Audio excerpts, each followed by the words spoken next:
Sosok Fahrul Yahya Nur, anak anggota DPRD Majene diduga bawa lari mobil rental, punya bisnis makanan.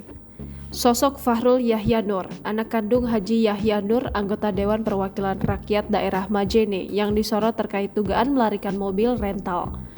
Fahrul Yahya Nur bersama istrinya dikabarkan belum mengembalikan mobil Calya DC 1460 AU dari Mumui Toyota Polman.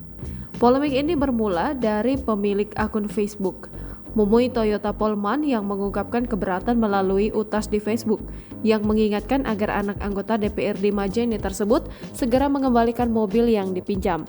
Menilik akun Facebook Fahrul Yahya Nur, kehidupan putra anggota DPRD Majene Yahya Nur terlihat jauh dari kata mewah.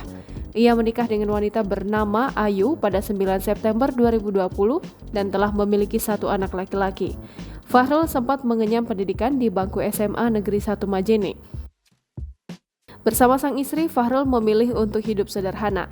Fahrul diduga memiliki usaha bisnis makanan yakni BTN Lepe di Majene, Sulawesi Selatan. Kini namanya disorot karena dikabarkan melarikan mobil rental. Berawal dari sebuah postingan yang diunggah oleh Mumui Toyota Polman di sosmed Facebook yang menyebut jika mobil rentalnya dilarikan oleh Fahrul.